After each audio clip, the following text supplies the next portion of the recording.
بلکہ اللہ کی مدد سے ہوتی ہے. شرط یہ ہے کہ صبر اور حوصلہ کیا جائے. اور واللہ مع الصابرین، صابرین یہاں پر کون ہے؟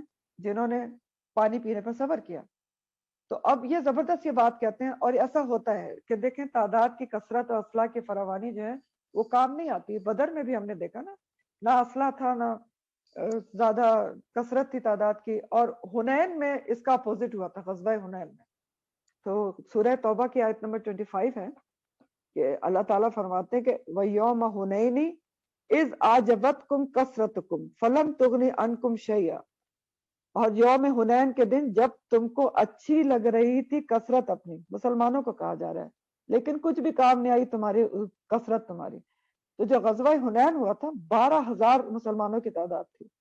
تو اس میں سے کچھ لوگوں نے کہا تھا اس وقت کہ ہم تو بہت زیادہ ہیں تو ہمیں تو آج شکست نہیں ہوگی. تو نبی کریم صلی اللہ علیہ وسلم کو وہ بات بہت بری لگی تھی کہ یہ ایک ناز کی اور تکبر کی بات تھی. اور یہی ہوا کہ غزوہ حنین میں کچھ دیر کے لیے مسلمانوں کو شکست کا سامنا کرنا پڑا تھا.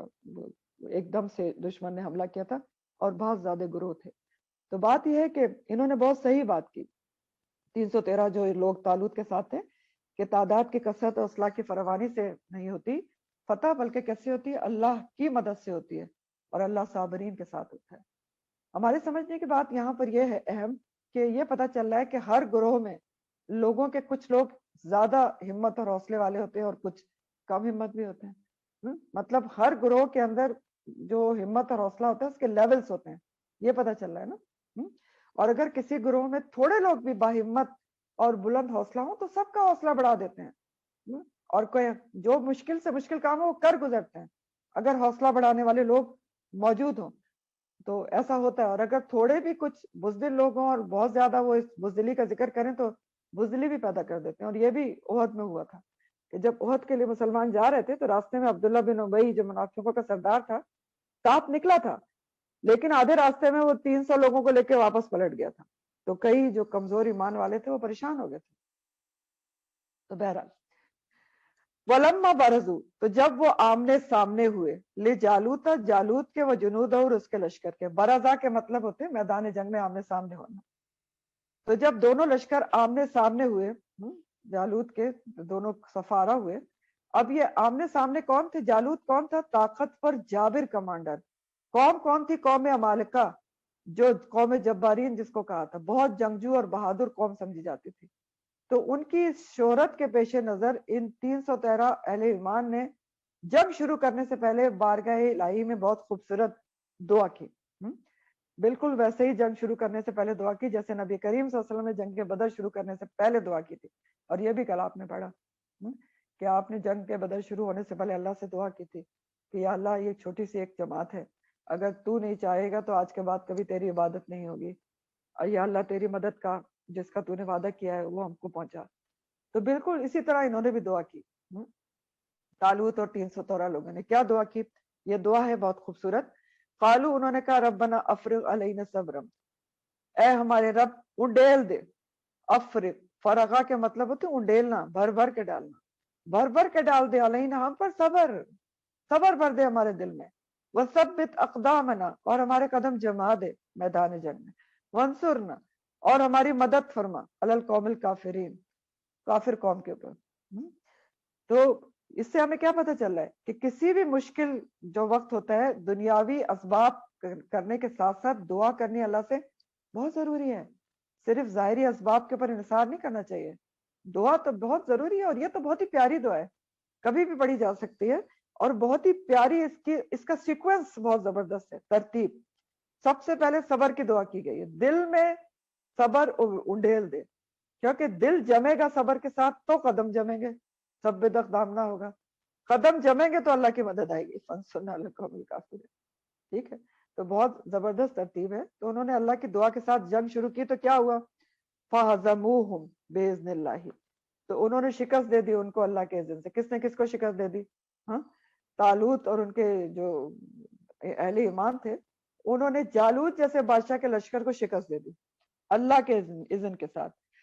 فَهَزَمُوهُمْ کا جو لفظ ہے ہزمہ سے، ہزیمت، ہزمہ کے مطلب ہوتے فزیکلی، ظاہری طور پر کسی کو شکست دینا. تو اللہ کے حکم سے ان 313 مومنوں نے کافروں کو شکست دے دی. وَقَتَلَ داود جالوت، اور قتل کر دیا داود نے جالوت کو۔ اب میں نے آپ کو بتایا تھا کہ داود علیہ السلام اس وقت ایک ینگ نوجوان تھے، طالوت کی فوج میں ایز اے عام سپاہی موجود تھے، ان کے 6 بھائی اور باپ بھی موجود تھے، یہ بہت پھرتیلے تھے، بھائیوں میں سب سے چھوٹے تھے، بہت اچھے نشانہ باز تھے، اور جنرلی ان کا کام کیا تھا؟ چرواہے تھے، بکریاں چرایا کرتے تھے، لیکن شوق سے اس جنگ کے لیے آئے تھے۔ تو جب جالوت کی فوج سے مقابلہ شروع ہوا نا، ان کا آمنے سامنے ہوئے، ولما بارزو، تو جالوت سب سے پہلے خود سامنے نکل کر آیا اکیلا، اور دعوت مبارزت دی۔ دعوت مبارزت کیا ہوتی ہے؟ 1 to 1 مقابلہ۔ تو سارے کا سارا وہ لوہے میں ڈوبا ہوا تھا، ذرا بختر پہنا ہوا تھا، صرف آنکھیں کھلی ہوئی تھی۔ داود علیہ السلام نے کیا کیا؟ غلیل بہت اچھی جلاتے تھے، اس میں انہوں نے 2 پتھر رکھے اور ٹھیک اس کی دونوں آنکھوں کے درمیان نشانہ تاک کر مارا، پیشانی سے وہ پتھر اندر گھسے، گدی سے نکل گئے، اور جالوت مر کر گر پڑا، اور اس کا لشکر کے حوصلے پست ہو گئے جب جالوت مر گیا۔ اور جو بنی اسرائیل تھے، طالوت کی فوج، ان کو جالوت کی فوج پر لشکر پر فتح حاصل ہوگی۔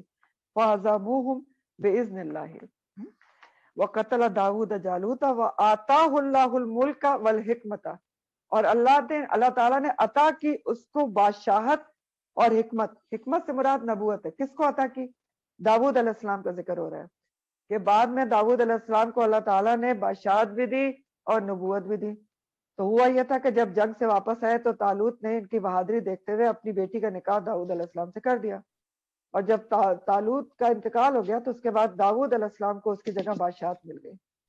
تو بادشاہت بھی مل گئی اور بعد میں جو ہے ان کو نبوت بھی ملی تھی، اللہ تعالیٰ نے ان کو نبی بھی مبعوث کیا۔ تو یہ پہلی دفعہ تاریخ میں یہ ہوا تھا کہ حضرت داؤد کو دونوں چیزیں ایک ساتھ ملی تھی، بادشاہت اور نبوت۔ ٹھیک ہے، پہلی دفعہ ہوا تھا، اور صرف بادشاہت اور نبوت ہی نہیں ملی، وَعَلَّمَهُ مِمَّا يَشَاءُ، اور اس نے سکھایا اس کو اس میں سے جو اس نے چاہا۔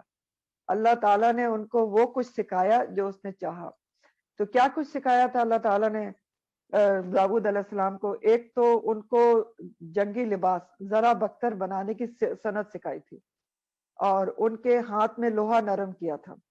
اس کے بارے میں سورہ الانبیاء کی آیت نمبر 80 ہے، الانبیاء 80، وَعَلَّمْنَاهُ صَنَعَةَ لَبُوسٍ لَكُمْ لِتُحْصِنَكُم مِّن بَأْسِكُمْ، اور ہم نے سکھائی اس کو جنگی لباس ذرا بنانے کی صنعت تاکہ تمہیں وہ جنگ میں محفوظ رکھ سکے۔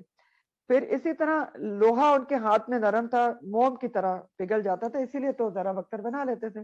یہ اللہ تعالیٰ کی خداداد ان کو دین تھی۔ پھر اسی طرح پرندے، آواز بہت خوبصورت تھی داؤد علیہ السلام کی، بہت مشہور ہے ان کی آواز جو تھی، صوت داؤدی، اور پرندے اور پہاڑ ان کے ساتھ مل کے جو ہے وہ پڑھا کرتے تھے اللہ تعالیٰ کی حمد و ثنا۔ یہ سورہ سبا میں آتا ہے، سورہ سبا آیت نمبر 10-11 ہے، سبا 10-11، وَلَقَدْ آتَيْنَا دَاوُودَ مِنَّا فَضْلًا يَا جِبَالُ أَوِّبِي مَعَهُ وَالطَّيْرُ وَأَلَنَّا لَهُ الْحَدِيدَ، اور ہم نے داؤد کو اپنی طرف سے فضل دیا اور پہاڑوں سے کہا کہ اس کے ساتھ آ کر اللہ تعالیٰ کی حمد و ثنا کرو، پرندوں سے بھی، اور ہم نے اس کے ہاتھ میں لوہے کو نرم کر دیا تھا۔ تو وہ علمہ مما یشاء، اور اللہ تعالیٰ نے ان کو وہ کچھ سکھایا جو اس نے چاہا۔ تو بہت کچھ سکھایا اللہ تعالیٰ نے۔ اس کے بعد اللہ تعالیٰ فرماتے ہیں کہ ولولا، اور اگر نہ ہوتا، دفع اللہ، ہٹاتا اللہ تعالیٰ، الناسا لوگوں کو، بعضهم ان میں سے بعض کو، ببعض بعض کے ساتھ، لفسدت الارض البتہ بگڑ جاتی زمین، ولیکن اللہ، لیکن اللہ تعالیٰ، ذو فضل، بہت فضل والا ہے، علی العالمین، جہان والوں پر۔ تو اللہ تعالیٰ یہاں پر ایک اپنا بہت زبردست ضابطہ بیان کر رہے ہیں زمین کا انتظام برقرار رکھنے کے لیے، کہ اللہ تعالیٰ کا ایک سسٹم ہے، ایک ضابطہ ہے کہ جب وہ انسانوں کے ایک گروہ کے ذریعے دوسرے گروہ کو ظلم و زیادتی اور اقتدار، اس کے اقتدار کا جو ظالمانہ اقتدار ہوتا ہے اس کا خاتمہ فرما دیتے ہیں۔ کیا ضابطہ بتا رہے ہیں اللہ تعالیٰ؟ کہ اللہ تعالیٰ کا یہ ضابطہ ہے کہ ایک گروہ جو ظالم ہوتا ہے، جالم ہوتا ہے، جابر ہوتا ہے اور اقتدار میں ہوتا ہے، تو اللہ تعالیٰ اس کو کسی دوسرے گروہ انسان کے ذریعے ہٹا دیتے ہیں۔ تو اگر وہ ایسا نہ کرتے اور کسی ایک گروہ کو ہمیشہ قوت اور اختیار دیے رکھتے تو اس کا ظلم و تشدد انتہا کو پہنچ جاتا اور زمین پر فساد برپا ہو جاتا. لفسدت الارض، یہ ضابطہ بتایا جا رہا ہے. تو یہ اللہ تعالیٰ کا جو ضابطہ قانون ہے وہ تمام اقوام عالم پر ہے. ذو الفضل علی العالمین ہے کہ جب بھی زمین پر کوئی صاحب اقتدار ظالمانہ رویہ اختیار کرتا ہے، جابرانہ رویہ اختیار رکھتا ہے، تو اللہ کا سسٹم جو ہے وہ حرکت میں آتا ہے اور اس گروہ کو کسی گروہ دوسرے گروہ انسانی کے ذریعے ہٹا دیا جاتا ہے. ظالم گروہ ہمیشہ قائم نہیں رہتا. دفع کے معنی جو ہوتے ہیں عربی میں ہٹانا ہوتے ہیں، کسی چیز کی حمایت اور حفاظت میں خطرے والی چیز کو ہٹا دینا. تو یہ اللہ تعالیٰ کا قانون ضابطہ بیان ہو رہا ہے کہ اللہ تعالیٰ ایسا کرتے ہیں کہ جب گروہ کوئی صاحب اقتدار ہو اور ظلم و جبر کی انتہا کر دے تو کسی دوسرے گروہ کے ذریعے اس کو ہٹا دیا جاتا ہے، اور تاکہ زمین جو ہے فساد سے بچ جائے. وَلَكِنَّ اللَّهَ ذُو الْفَضْلِ عَلَى الْعَالَمِينَ، اور یہ اللہ تعالیٰ کا ضابطہ تمام عالم والوں کے لیے ہے. تِلْكَ آیات اللہ، یہ اللہ کی آیات ہیں. نتلوہا، ہم پڑھ رہے ہیں ان کو، علیکہ، آپ پر، بالحق کی. نتلوہا، ہم کون ہیں؟ اللہ تعالیٰ پڑھ رہے ہیں. علیکہ، آپ پر، کس پر؟ نبی کریم صلی اللہ علیہ وسلم پر. بالحق، حق کے ساتھ. تلک آیات اللہ، یہ اللہ کی آیات ہیں. تو آیات اللہ سے مراد کیا ہے؟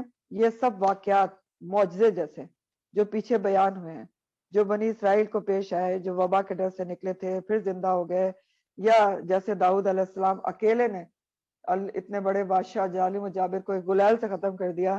یہ سب کیا ہے؟ اللہ کی آیات ہیں، نشانیاں ہیں. ایک مختصر جماعت کو غالب کر دیا اتنے بڑے لشکر کے اوپر. تو یہ ساری کیا ہیں؟ آیات اللہ ہیں. اور کون کس کو بتا رہے ہیں؟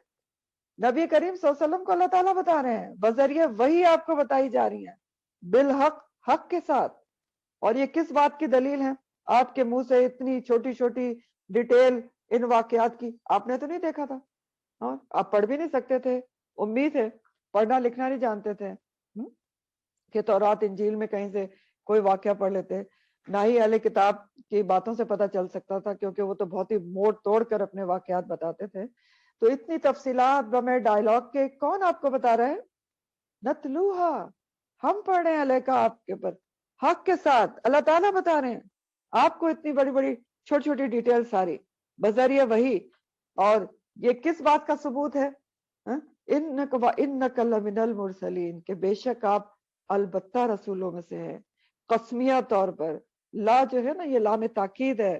اللہ تعالیٰ کہہ رہے ہیں یہ لازم بات ہے، قسمیہ بات ہے، پختہ اور لازمی ثبوت ہے کہ آپ رسولوں میں سے ہیں. کس کے لیے؟ جن کے بھی ہاتھ میں یہ کتاب ہے. جو ان کے لیے سب سے پہلے تو دیکھیں یہود آپ کو نہیں مان کے دے رہے تھے نا، تو اللہ تعالیٰ جانتے تھے کہ ان کا دل کا حال کہ یہ دل سے سمجھتے ہیں لیکن مان کے نہیں دے رہے. تو اللہ تعالیٰ قسمیہ قطعی طور پر آپ کی رسالت کا اعلان کر دیا اللہ تعالیٰ نے کہ یہ سارے واقعات کا آپ کے منہ سے بیان ہونا کیسے ہے؟ ہم بیان کر رہے ہیں آپ کو. کہاں سے آپ کو پتہ چل رہا ہے؟ سوچو، ہم بھی تو سوچے نا کہ یہ واقعات کیسے پتہ چل رہے ہیں. آپ کی نبوت کی دلیل ہے نا کہ وَإِنَّكَ لَمِنَ الْمُرْسَلِينَ، یہ سارے واقعات جو آپ کے منہ سے بیان ہو رہے ہیں اتنی چھوٹی چھوٹی تفصیلات کے ساتھ کہ سرداروں نے یہ کہا، نبی نے یہ جواب دیا. کون بتا رہے ہیں؟ نتلوہا، اللہ تعالیٰ بتا رہے ہیں حق کے ساتھ. اور یہ اس بات کا پکا ثبوت ہے کہ وَإِنَّكَ لَمِنَ الْمُرْسَلِينَ، اِنَّكَ لَمِنَ الْمُرْسَلِينَ، کہ بے شک آپ رسولوں میں سے ہیں، بے شک آپ رسولوں میں سے ہیں. سورہ یاسین میں بھی یہ بات آتی شروع میں ہی، یاسین والقرآن الحکیم انک لمن المرسلین. یاسین، قسم ہے حکمت بر قرآن کی کہ آپ یقیناً رسولوں میں سے ہیں. تو طالوت اور جالوت کی جو جنگ کا قصہ ہے اس کے اسباق کچھ تھوڑے سے دیکھ لیں آخر میں، کیونکہ اللہ تعالیٰ نے یہ قصہ بھی اسباق کے لیے بیان کیا ہے. خاص کانٹیکس کے لحاظ سے تو مدنی سورہ ہے. جیسے میں نے آپ کو بتایا غزوہ بدر ہونے والا ہے، تو مسلمانوں کو ذہنی طور پر تیار کیا جا رہا ہے کہ تقریباً یہی صورتحال اس غزوہ بدر میں تھی اور یہ سب آپ کے ساتھ ہونے والا ہے. تو یہ سارے اسباق ذہن میں رکھیں. پھر دوسری بات کیا ہے کہ عام کانٹیکس میں قرآن صرف اس وقت کے لیے تو نہیں تھا، رہتی دنیا کے لوگوں کے لیے ہے.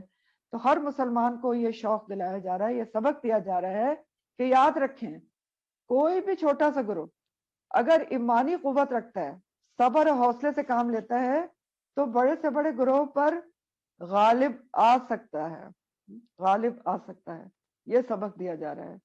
پھر تیسرا سبق دیا جا رہا ہے کہ کامیابی تعداد کی کثرت اور اسلحے کی فراوانی سے نہیں ہوتی، بلکہ اللہ کی مدد اور اذن سے ہوتی ہے، اور اللہ تعالیٰ فرشتوں کے ذریعے بھی مدد کرتے ہیں، جیسے کہ بدر میں ہوئی تھی۔